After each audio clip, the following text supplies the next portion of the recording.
What's up everyone, Adam from FWCI Collector's Edition here, and today I will be unboxing the WWE Ultimate Edition Chelsea Green. Let me get that right.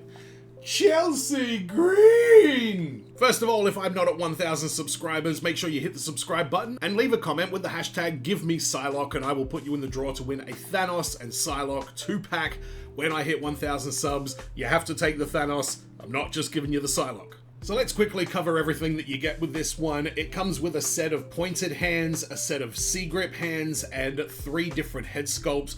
One of mine has a blemish, which we'll talk about in a moment. It also comes with a hat to complete her entrance attire. Right, she's got a new hat.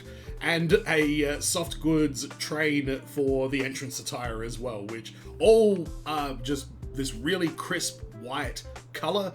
This figure will stand out on your shelf for sure. Looking at the articulation, she has double jointed pinless arms and legs. Often the WWE figures don't give pinless legs, and these appear to be completely pinless, and they work a treat as well. There's drop down hips, and the torso pieces removed for kit bashing, so you can remove the midsection, put it on Rhea Ripley or Tiffy Stratz or whatever other Ultimate Edition has this kind of articulation, so they're leaning really heavy into kit bashing is Mattel as of late. The toe articulation on this feels like it stops at the flat position, which is a good sign because some of these have been a little bit loose in the past, and it's that flat position that we really need for good posing. So it still has the full toe articulation, but you have to really push it down to get it beyond that flat sort of standard position that it should probably remain in. Paint wise, like I say, it's this really crisp white color, but there are these little silver dots all over the ring attire, and they go around the belt line, they're all over the legs, they're all over the arms, they're all over the chest.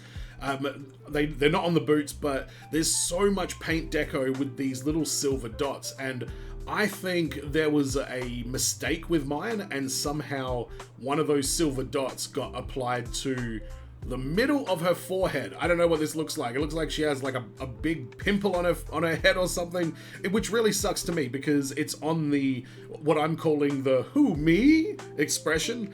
And I really like that one. I like posing with that, and I'm hoping that maybe a little bit of paint remover or nail polish remover or something might help me very carefully remove that.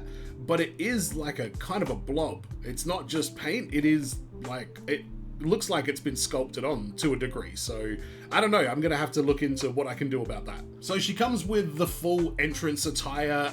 I think this figure is lacking the United States Championship. It mentions her winning it on the back of the packaging, and you'd think that they would have included that with an Ultimate Edition that it should come with, but it doesn't, and that's a bit disappointing. On top of that, there's no flat hands that come with this. I've used the Kairi Sane hands that came with the recent Elite version of that, and they work well.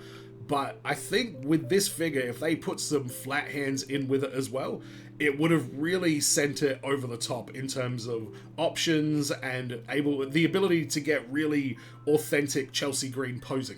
So there's 3 different head sculpts. We've got the smiling one, which I think is probably the one that has the best likeness. There's the screaming head, which looks like a happy screaming head, so it's not that intense, but she still has heaps of personality in that head sculpt, so it's definitely a welcome addition. And then the "who me" expression, which I love this. Some people have complained about it. I hope Mattel keeps taking some big swings like this, because they might get it wrong every now and then, but I think when they do get it right, it's going to make for a lot of fun. And even with the big pimple in the middle of her forehead, I think I've had a lot of fun getting some personality out of this action figure with that head sculpt. And as is the case with the new Ultimates, the arms do pop off, and this allows you to do an arm swap with other Ultimate Edition female figures. Like, Bayley comes with that really cool blue, like Egyptian-inspired military jacket, I think it is, that she wore at WrestleMania. You can just pop the arms off and put that jacket on there if you want to give Chelsea Green a different jacket, and that will go with her new hat. Some of the articulation on mine is a little bit loose, but it doesn't affect the posing. The drop-down hips are a little bit loose, and some of the midsection is a bit loose as well.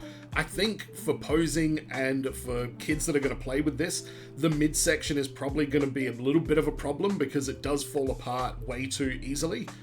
But with that being said, once you get it in the pose that you want it in, this figure looks spectacular. I got mine from Ringside Collectibles.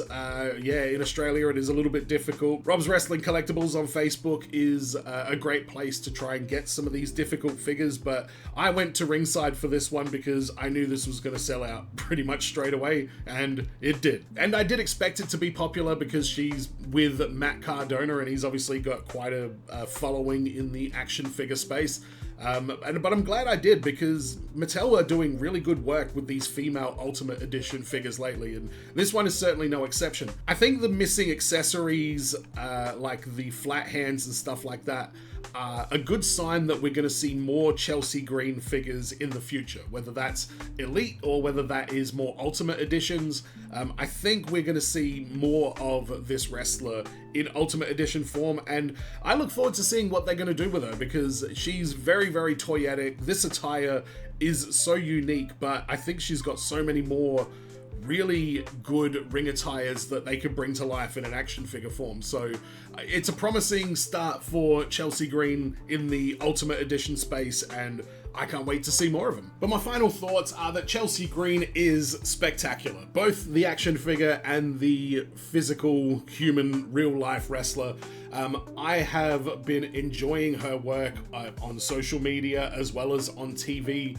I think what they've had her doing has just been a lot of fun, and I think she's going all the way to the top. She's winning world championships. I think it's just a matter of time. Could be as early as WrestleMania next year that she is getting this super duper mega babyface push, and she absolutely deserves it. She's one of those people that you can see, even at her lowest point, she's still a pro wrestler at heart, and it is really, it's fun to see wrestlers that clearly enjoy what it is that they do, and seeing Chelsea Green be herself with fans, on the way to the ring and in these little interactions and stuff like that has just won her over with everybody. And on top of that, she's a hard fighting, hard farting son of a gun as well. She took on Penta in an absolute bloodbath. So people that say Chelsea Green can't wrestle, you shut the fuck up, because that match was absolutely mental. But let me know in the comments what your thoughts are on this one. Don't forget to subscribe if you haven't already, because if I'm not at 1,000 subscribers, there's a Thanos and a Psylocke that will be getting given away when I do. So leave a comment, hashtag